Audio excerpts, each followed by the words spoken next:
Okay, hello again. Here I am, and this is the Tarot Process Part 3. And I've got notes over here, and I'm going to quote a little bit today, so I need to look over there. I don't know why I'm telling you that, but anyway. So this is Part 3 of the Tarot Process, and I'd like to look today at a drummer called Vinni who played with Frank Zappa, among other people. He's played with all sorts of people. And so in the description below, there will be links to two videos. One is about how, it's a short video, quite interesting, I think, about how Vinni got to play with Frank Zappa. And then there's a longer video of a conversation interview with Rick Beato that I happened to watch. And round about 7 minutes in, there's a quote, 7.5 minutes maybe, and I'll read you it. But it was so interesting because Vinni is this really good drummer, and you wouldn't think that a drummer could have anything to teach you about reading tarot cards, but I think he really does. And I think it's partly because with Shakespeare and the tarot, Shakespeare is writing about and exploring eternal truth, things that were true when he wrote the plays. And who was his audience? His audience was everybody all the time. And so when we look at tarot cards, I think we're dealing with what is eternally true. So even though you're doing a reading for somebody today, let's say, you're also thinking about and creating and making notes about things that will be relevant 100 years from now. Because we're dealing with what is always true. And therefore, if it's valuable and true, then let's cooperate with it. Because truth and tree come from the same root. So let's be tree-like, so to speak, and just like last and adapt to the weather. Anyway, so Vinni. At the beginning of Rick's conversation with Vinni, he says that to Vinni, you have such a natural, relaxed flow. And the first bit I want to talk about is what Vinni's observation was about flow. And he says, he has this mantra that thought is the enemy of flow. And if you're thinking, you can't really be fully present in the moment. Okay, I need to just move this down a bit. So the moment I'm thinking is Alexander Waugh's point about when you get the balance right, you find this slot in your brain where nothing exists, but everything works perfectly. And I think if we can achieve that frame of mind and read cards from that point of view, then what we tell the questioner is some version of eternal truth that's useful and valuable for them right now, but it's also a bit like a seed that you plant in the questioner's mind that over time will develop into something useful and valuable.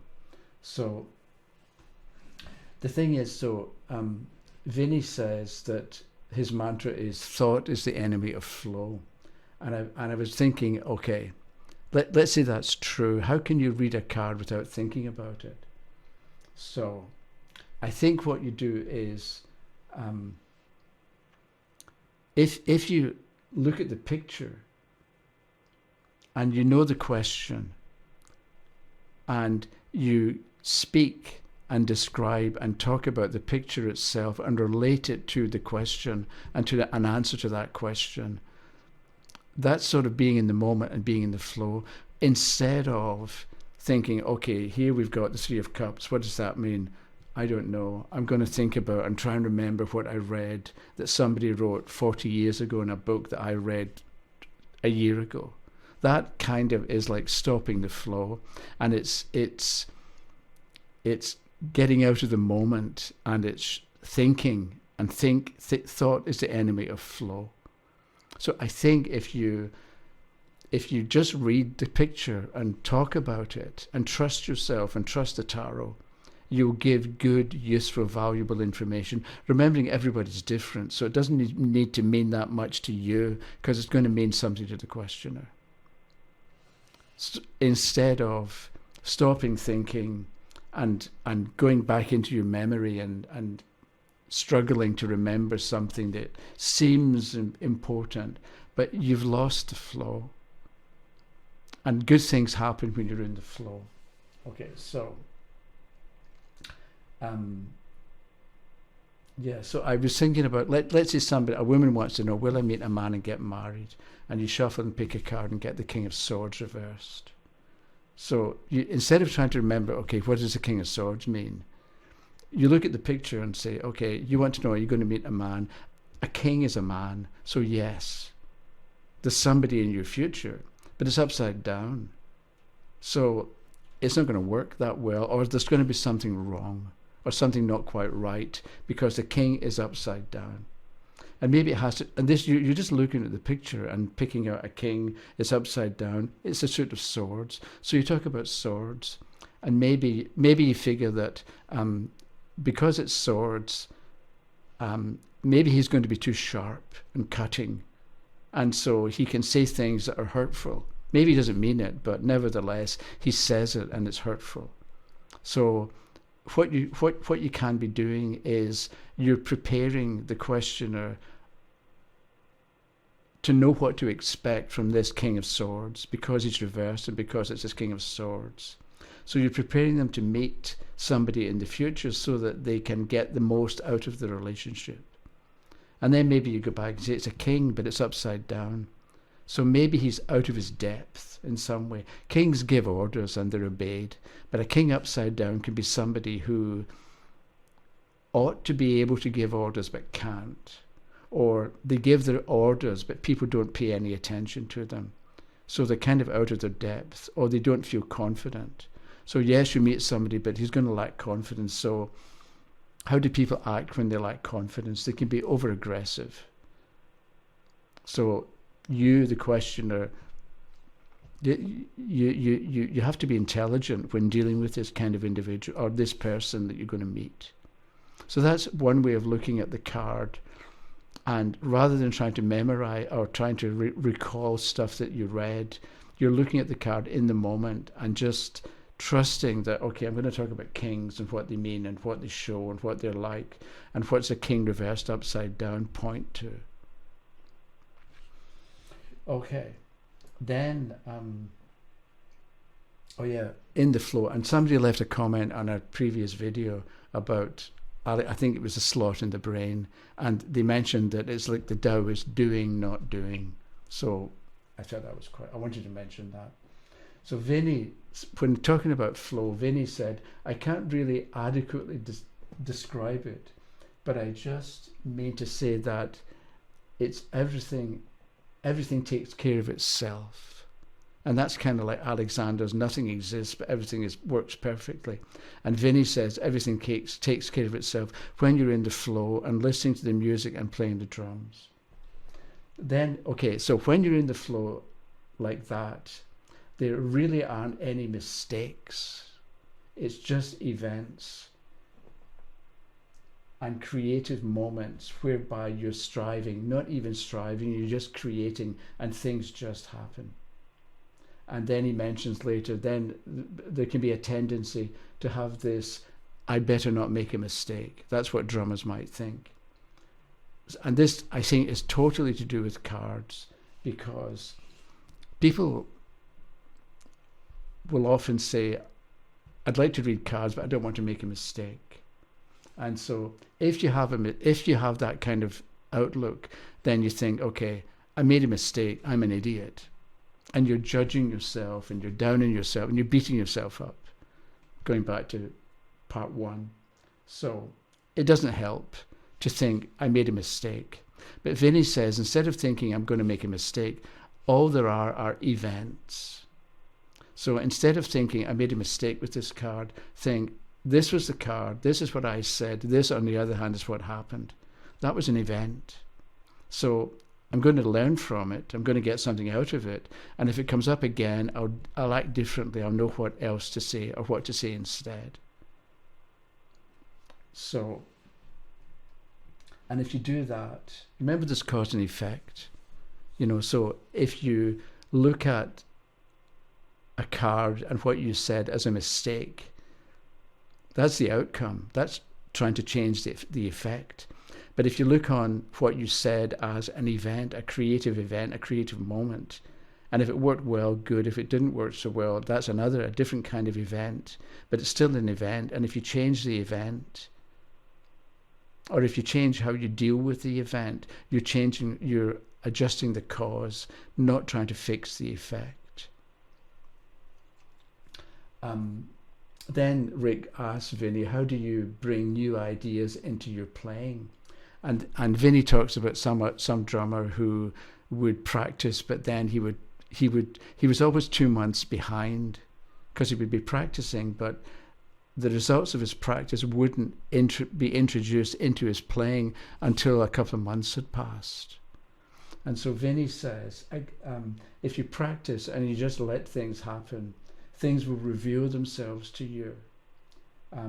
I'll find myself doing things and I'll repeat them to the point where I'm fairly comfortable with them, and then I'll just leave them alone.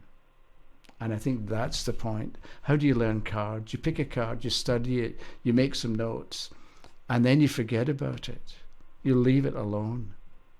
And maybe 2 months from now or 3 months from now, you'll be doing a reading and that idea that you had will come into your mind. Then is the time to talk about it. You don't go into a reading trying to remember everything you've ever thought about every card.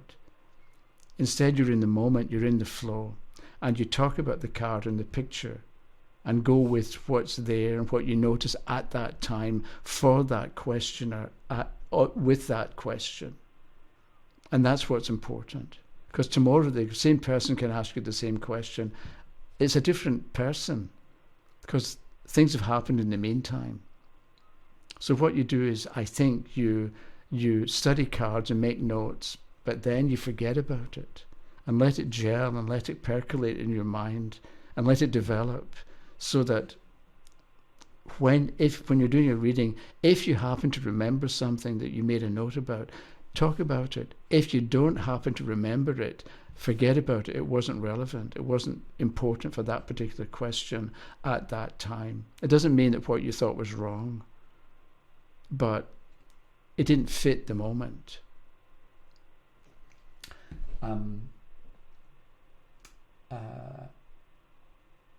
Okay, so can't remember why I wrote this stuff down. Okay, so Spooky Boo in England.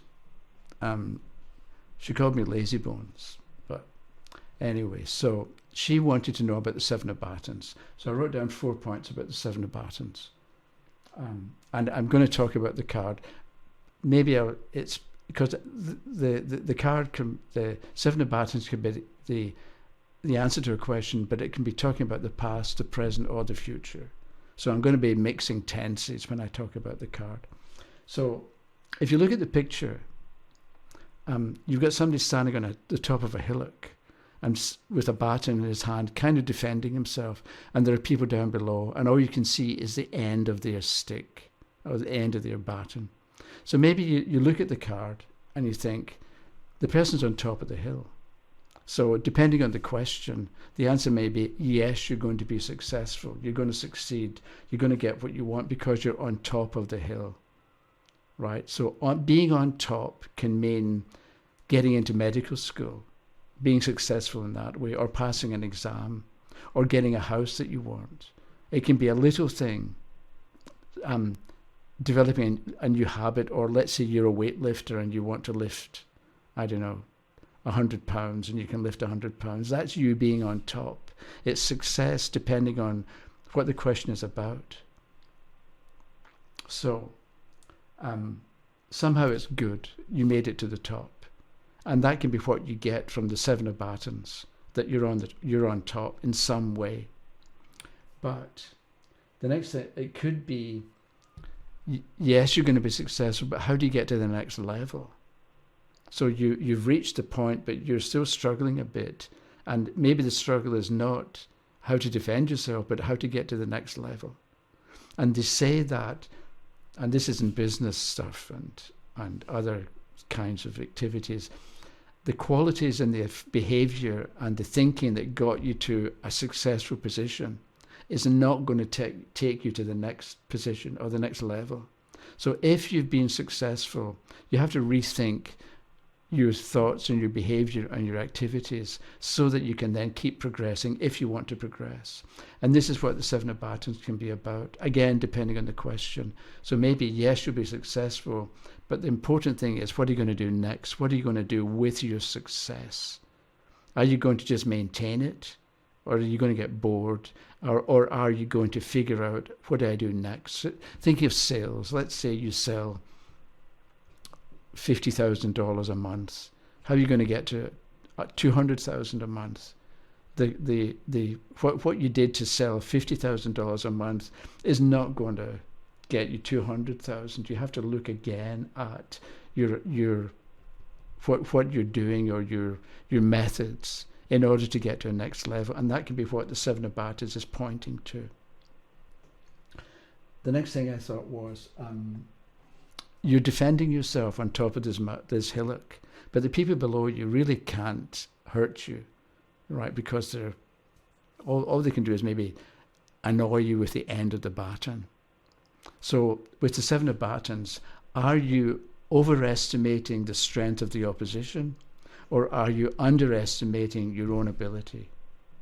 So look at your situation and assess it and figure out what's going on so that you can deal with reality and real situations rather than be in the dark or be inaccurate in your assessment of what's going on. And that can be the Seven of Batons. Again, it depends on the question. So this is what I'm saying, I think, is know what the question is and then look at the card. Because remember, your mind works like 1,000,000 times quicker than a computer. And you can put together bits and pieces from all over the place to get right to the heart of the matter, right to the truth. So when you look at the card, pay attention to the thoughts that you're thinking or the thoughts that come to mind. And then just talk. And like Vinny said, when you're practicing and playing, things just happen. And if you look at a card and just talk and listen to what you're saying, you'll discover that you know an awful lot more than you thought you did. And the fourth point I wrote down was, or I thought about was, in the Seven of Batons, it looks a bit like 1 against 6. Because you've got the person on top and the 6 people below. And so 1 is the magician. Right, the first major trump, and 6 is the lovers, and the lovers in old decks used to be called the two paths, and it was pictured by a young man standing at crossroads, and on one side is his mother who represents the past and how he's been brought up, and on the other side is his wife who represents new possibilities and a new lifestyle, let's say. So it's as if with the Seven of Batons, it may be relevant or an answer to say to the person, because it's 1 and 6, you've got the ideas. 1, the magician. The question is, where are you going to take them? You're at crossroads. Are you going to go left or right? Are you going to follow along with what's normal and traditional and has always been done that way, or are you going to do something different and something creative? The magician, being 1, is in a lot of ways is creative. Okay. That's it. I'm going to stop now. So I'll be back in a few days with part 4, which I think is going to be about the 5 of Pentacles in a little bit of detail. Okay, thanks for watching. Have a good day and all that kind of stuff. Okay, bye-bye.